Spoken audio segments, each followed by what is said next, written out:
And Nigerians may never know exactly the amount of money that was looted from the country's treasury between 1993 and 1998 under the Abacha administration. The late General Sani Abacha was suspected of looting between $3 to $5 billion of public funds. Jesse returned 149 million pounds sterling in November 2003. The Liechtenstein government returned $227 million in 2014. So far, Switzerland has reportedly repatriated all the Abacha loot deposited in Swiss banks. By December 2012, Switzerland had fully repatriated about $722 million.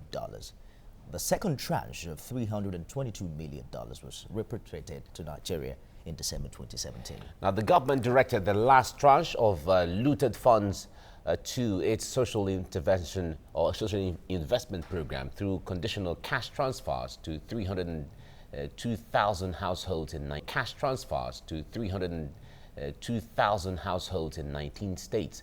But many of the stolen funds still remain in other countries. What are plans to get them back and ensure that they are not relooted, as someone will put it? We have a lawyer and public affairs analyst, Libras Oshoma, joining us from our Abuja studio. Good morning to you, Libras. Thank you for joining us on TVC Breakfast. Yeah, good morning. Joining us from Abuja via Skype as well is an asset recovery expert and the executive director, African Network for Environment and Economic Justice, David Ogolo. Good morning, David. Thank you very much. All right, we still have right here with us in the studio a lecturer with the University of Lagos, Dan Curry. Thank you very much for staying the course of the show. Thank you. Thank you. Let me begin with you, Reverend David Ogolo. You have been particularly involved in, this particular transfer and redistribution of wealth, as they put it. Earlier on, when Nigeria agreed with Switzerland to distribute this money to the poorest of the poor, many people felt that that's not just the best use of this money. What can you tell us about the process right now? First, again, let me thank you and also thank TVC that is doing very great work around the issue of looted assets. I want to show our gratitude to TVC for doing a fantastic work. Thank you. Now, on the issue of cash transfer to the poorest of the poor in Nigeria, on the Abacha loot, it's a really contentious issue. And for us in an organization, and particularly for the Mantra project that we're implementing currently, we are not involved in why was the money not used for physical infrastructure or why is it used for the poorest of the poor.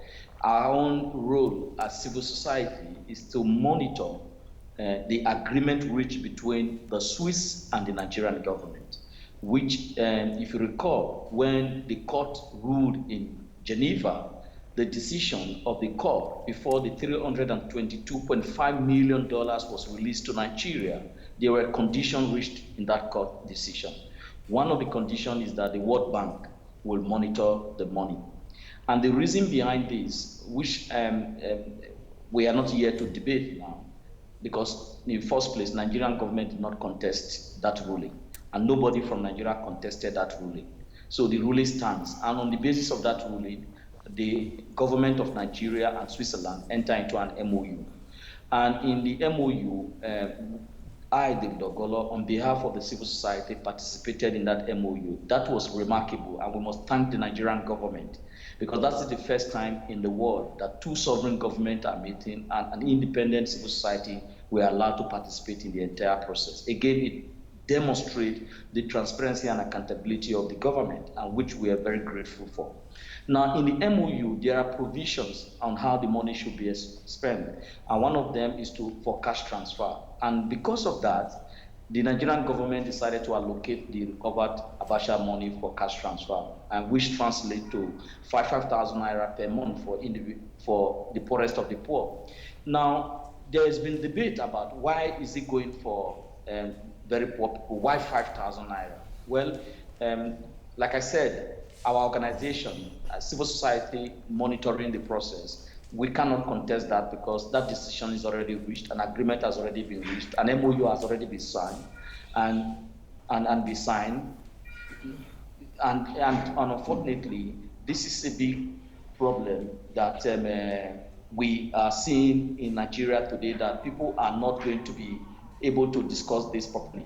But the most contentious issue now is that the money that is going to the poor, how is it going to get to the poor? How will the money make sure that the money have an impact in the poor's life? Yes. This Now, is an issue that has been a bone of contention in the country. all right, And David. Now, David, let me ask, because this money is being transferred. Nigerians will certainly want to have more information. You were in Nasarawa recently. You've been across the country monitoring this disbursement. Are they done through the banks, or they're handed out to people outrightly? These are all questions Nigerians would like to know as well. First, let me thank you again. And I just came back from Nasarawa yesterday, and for your information, the National Cash Transfer Office is already disbursing Abacha's money. The first tranche of the money, $33 million, has been now been converted to Naira, which translates to about 116 billion Naira. And over 3 billion now is going to be utilized for the cash transfer for the next 6 months. And the first tranche that has been disbursed to this poorest of the poor Nigeria, for which from August, for September to October, no, from August to September, the first installment, and then the next tranche will be October, November, December. And so what we did is that for this first installment that has been released, we have decided to go and monitor whether this money actually got to the people. It's all right, David. We have to bring in others to weigh in on this conversation, but just answer this very quickly. You mentioned 5,000 a monthly. How long will these payments go for? Now, for example, if you look, the total amount of money is $322.5 million. And if you convert that with the exchange rate which they use in doing the conversion, is almost about 116 billion. So, and if you say for the first 6 months, and 3 billion has been drawn down, and then it gives you an indication that this disbursement might span between 1 to 2 years. Okay. And this money will go consistently to these very people that have been identified. Then you need to know who are those poor people that they are giving this money exactly. to. That is part of what Nigerians would like to know, but we'll come back to this. Let's bring in, before I come to you, Dr. Kere, let's bring in Libros Oshoma in our Abuja studio to weigh in on this. Now, David Ugola, who has been part of those monitoring the disbursement of this money, said that when it comes to why the money was not used for developmental projects, or that debate already has been taken care of either by through the memorandum of understanding that was signed even before the civil society came in. But Nigerians have really been very skeptical or cynical about the disbursement of 5,000 naira every month to the poorest of the poor when it comes to the impact of the money in their lives, as the case may be. How would you assess this whole situation?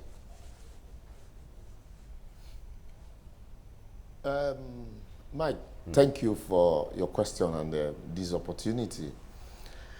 It's like a Nigerian, and like you rightly observe, it's sad and unfortunate that we find ourselves where we are, because when you behave like the primitive age man, you know, other countries will dictate to you. You know, it's unfortunate that our leaders behave primitively.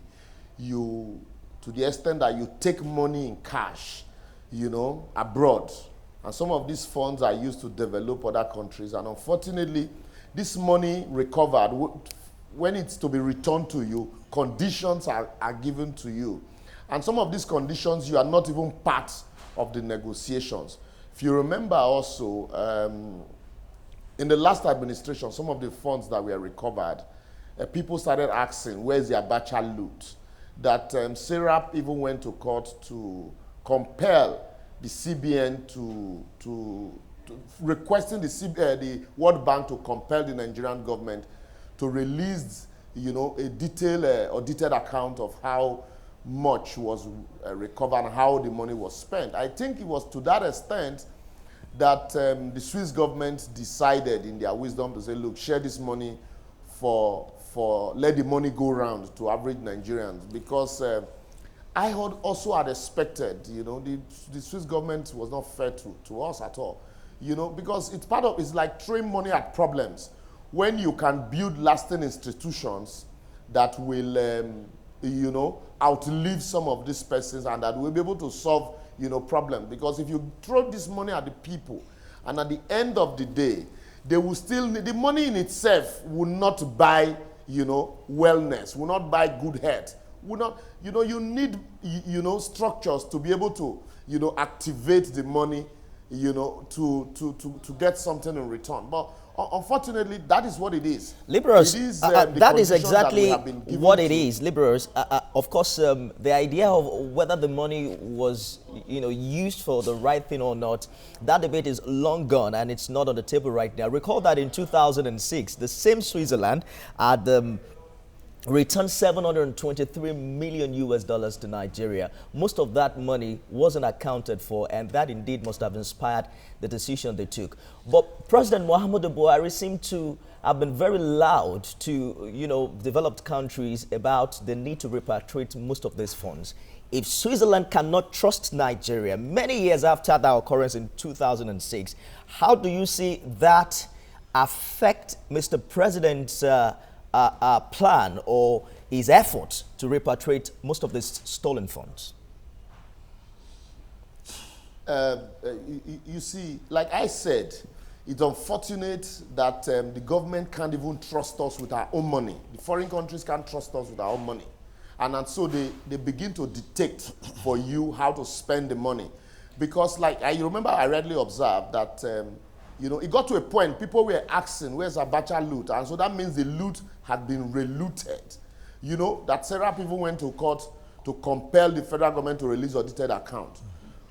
But as it is, even most of these foreign countries do not trust us enough with these funds because with the mentality of our government and government officials, so far, one would have expected, starting from campaign funds, that the moment, immediately after election, in compliance with the electoral provisions, that campaign political parties will submit audited statement of account of their campaigns and earnings, and which is also in turn will be published by INEC. These are ways you show transparency in financial management. These are ways also you win confidence of foreign companies or foreign countries to show that monies that accrues to the government will be utilized properly. But when there is no transparency even in the way government spends money, it becomes difficult for foreign nationals or foreign countries to trust you with your own money. And then they begin to give you conditions, knowing fully well that at the end of the day, if you use this money to develop structures, you will no longer rely on them. Do you know that in the entire eastern Nigeria, in the entire southern Nigeria, there are no equipment for treatment of cancer? But they know, the foreign countries know that if you have this equipment, you will no longer rely on their hospitals. And so your medical health patients will be treated here. And so rather they'll give you conditions, share the money across board, knowing fully well that the money is not an end to a means in itself. Okay. So all right, David. It's very, very sad and unfortunate. Yes, Liberals will come to you. What I think we should be doing going forward. All right, Liberals will come to you on this. Let me bring in Dr. Ekere here. Now, he was talking about the issue of trust, whether the other countries even trust the government. Now that the Nigerian government is committed to a memorandum of understanding on how they said the money will be disbursed, and they're following it to the latter, ensuring that the World Bank is monitoring, the civil society organization is monitoring, how will that enhance also the trust factor that Libros is talking about? Thank you, Mike. To start with, I want to say that what they had was not a memorandum of understanding. I think it was a position given to Nigeria to implement, because if you call that understanding, then it would be a huge slap on the government of the Federal Republic of Nigeria. Is it not worse if they are the ones telling Nigeria? But that's exactly what has happened. That's exactly what is being done. You cannot call that an understanding. To start with, a thief is a thief. If you are a custodian of stolen items, you are part of the gang.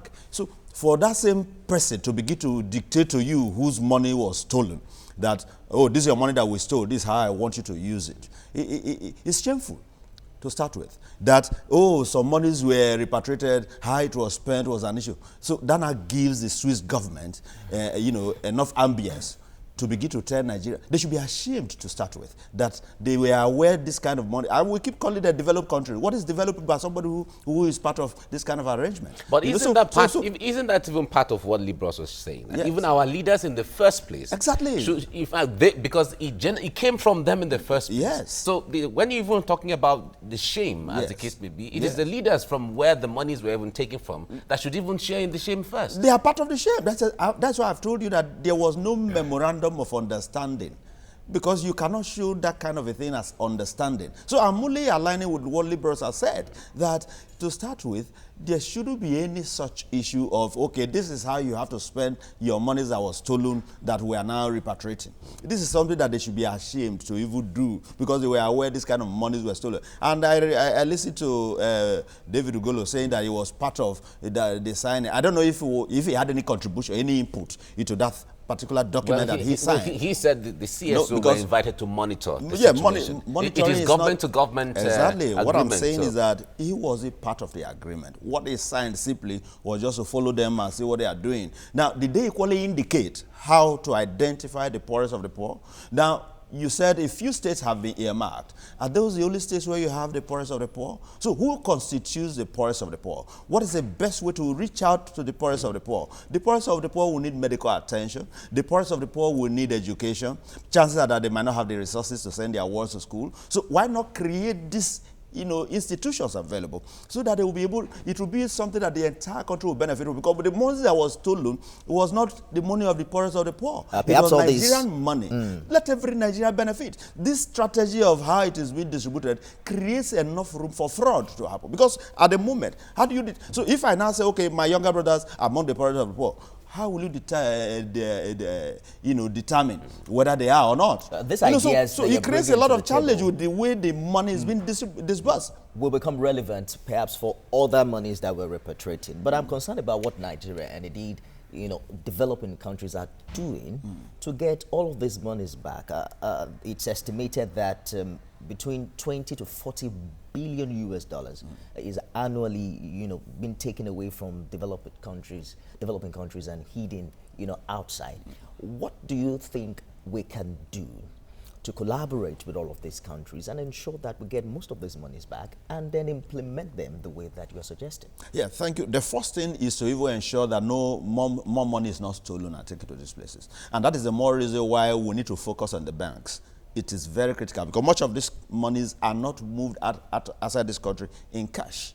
The banks are equally responsible for some of this. I saw what, the Rivers State government published the other time over looted money, They show evidences of, vouchers and transfers, and they were done, through the banks, where fictitious companies registered in an address that where they don't have an office, and they kept transferring money.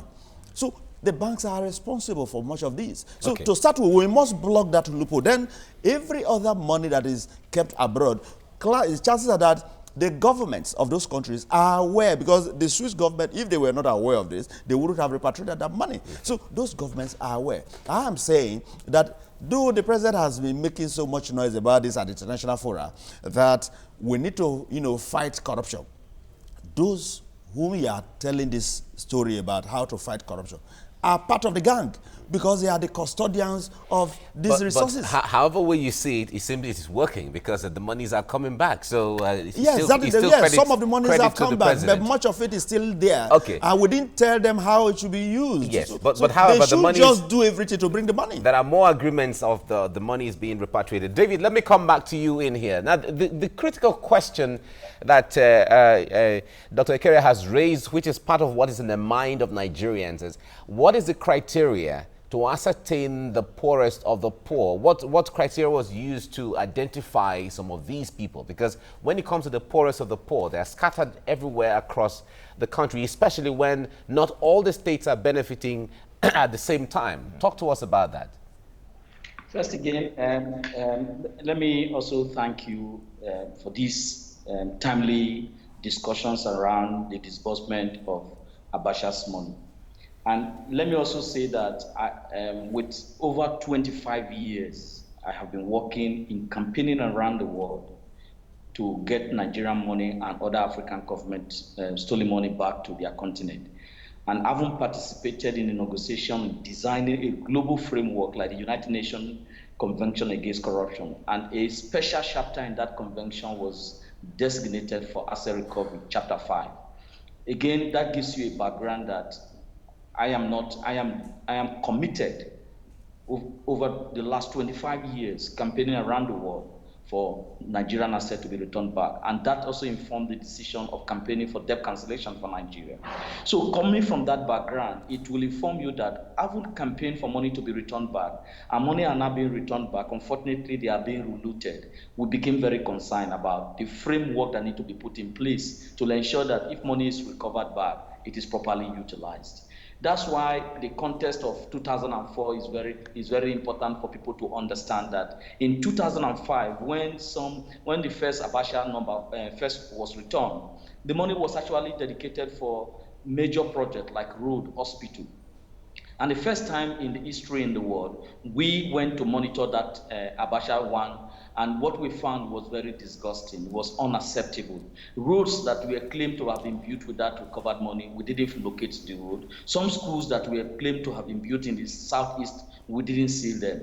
And so that informed the reason why we began to discuss how to design a framework that when money is returned back, it is properly utilized. And that led to the Global Forum on Asset Recovery that was held last year in Washington, where a certain principle of transparency and accountability was agreed on by countries where monies are stolen and the developed country where money is domiciled. Now, that context again informed our participation. Let me put on record that we participated actively in the MOU that was signed between Nigeria and Swiss government. And because of our participation, which is the first time in history, the issue of civil society monitoring independently was part of the provision of that MOU. That is remarkable. That is an achievement that has never been achieved internationally. Nigeria is the first country that have accepted its own civil society to participate in the MOU. And we must take that and congratulate. David Agola, let us attempt to... For the criteria you talk about... Let us attempt... All right. Yes, please answer that very quickly. Yeah, the criteria you talk about, it was designed by World Bank. This criteria in designing a framework of how to identify the poor in the society, it was scientifically designed, where the Nigerian Social Register was designed by World Bank in collaboration with the Nigerian government. And before Nigerian government decided to start implementing the social investment program in Nigeria, the Nigerian government on their own decided to set aside about 500 billion for social investment to target the very poorest of the poor in Nigeria. And cash transfer is one component of that. So, and in doing that, the World Bank has a framework. Social investment, cash transfer is not just only applicable in Nigeria. Countries like Ethiopia and other countries around the world are also implementing social investment and cash transfer program. So, in identifying the poor themselves participated. It's all right, David Agola. In distributing all of these funds now to about 300,000 homes in 19 states of the Federation, it appears to me that this is Nigeria's chance to prove to the world that we can indeed be accountable and transparent as regards the disbursement of stolen funds. My question precisely now is that you have been monitoring this process for a while. There are already allegations. There are people asking the federal government not to use this money for campaigns. There are opposition parties saying that it is wrong to distribute funds this close to election. Help us understand how transparent indeed this process has been. What measures have you monitored and that you can report to prove its transparency and accountability? First, in line with the MOU that gave us the mandate to monitor this money, monitor the recovered assets independently, we have now trained 450 civil society across the entire country with our 6 partners under the monitoring of Recovered Asset Transparency and Accountability Project, which we have received support from the UK government to train this civil society and community-based organization. The training took place since last week, and now we have now dispatched the 450 people across the entire states where the disbursement is currently happening. And yesterday, I went to Nasarawa. We were in Kokona local government, where we went to actually do a spot assessment to check whether this money is actually getting to the very poorest of the poor people. And you will see that in my Facebook, I have shared the pictures of those people that are actually receiving the money. We also went to Aguada, which is also part of the Kokona local government. We met with the king there, and the king told us that they came to do capturing, but unfortunately, the National Cash Transfer Office never came to come and do the selection. So there was a problem there.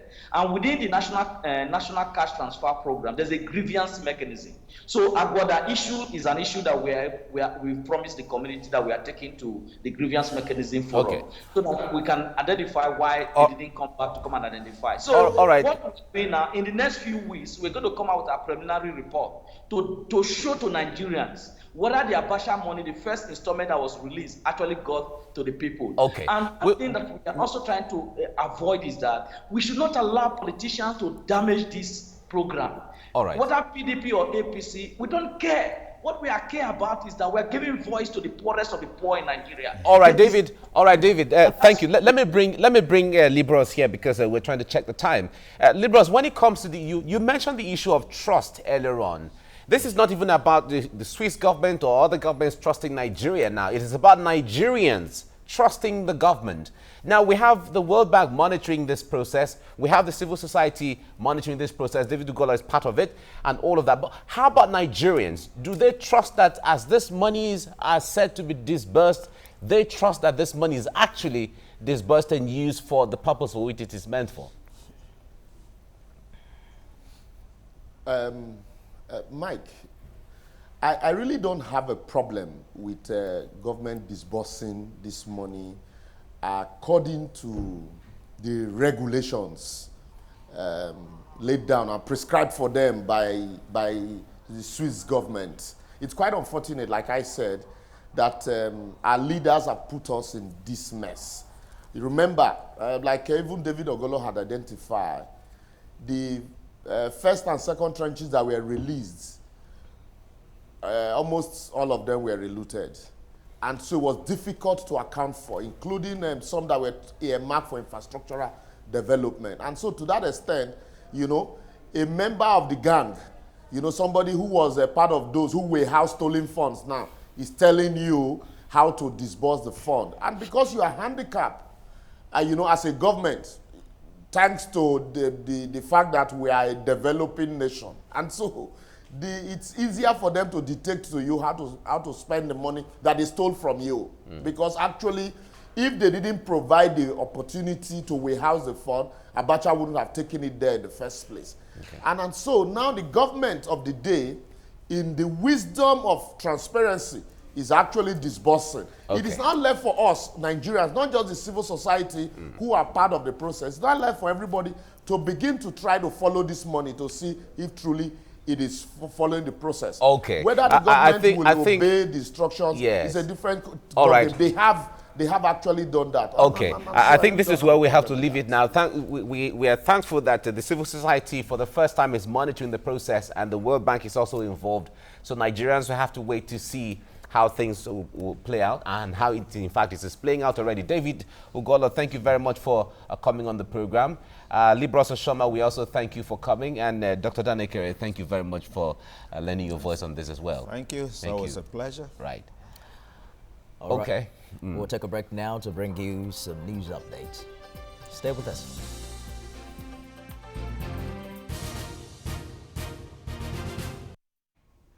Many thanks for joining us. This is the news update. I am Abosede Omowuyi. There was a suicide bomb attack at Kaleri, a community in Jere local government area of Borno State. TVC News gathered that the attacker was a lone female teenage girl strapped with explosives. She was heading towards Maiduguri but was stopped by a military dog near the University of Maiduguri perimeter fencing. The suicide bomber and the dog died from the attack. Advocates of a new electoral law will have to wait till after the 2019 general election to get their wish. This is as the Independent National Electoral Commission, INEC, has put paid to the matter of what laws will guard the 2019 polls. INEC Chairman Professor Mahmoud Yakubu says the Commission would conduct next year's election using the existing laws that are presently valid and in place. The INEC boss said the Commission would not be distracted by the wranglings between the Presidency and the National Assembly. He urged registered political parties, their candidates and supporters to place national interest over their own personal interest. Elsewhere, a federal high court in Lagos has adjourned until January the 22nd, 2019, the $8.1 billion dispute between South African telecoms giant MTN and the Central Bank of Nigeria. The dispute is over the transfer of $8.1 billion of funds, which Nigeria's central bank said the company had sent abroad in breach of foreign exchange regulations. Nigeria is MTN's biggest market, accounting for a third of the South African company's annual core profit. The mobile phone network serves 56 million people in Nigeria. MTN has, however, denied any wrongdoing. Now, Nigeria's education sector is heading for a total shutdown as the Academic Staff Union of Polytechnics, ASUP, has begun an indefinite strike. National President of the union, Usman Dutse, says non-payment of salaries in some states and other discriminatory policies are some of the reasons for the action. Comrade Dutse also revealed the non-implementation of the 65-year retirement age for academic staff in some of the polytechnics is another concern. The polytechnic body joins its counterpart, ASU, which has been on strike for 39 days now. Outside Nigeria, UK Prime Minister Theresa May is heading to Brussels for an EU summit, and that's less than 24 hours after surviving a vote of confidence. She is seeking legally binding pledges from leaders of the European Union on the Irish backstop, a key obstacle for MPs who oppose a Brexit deal. It is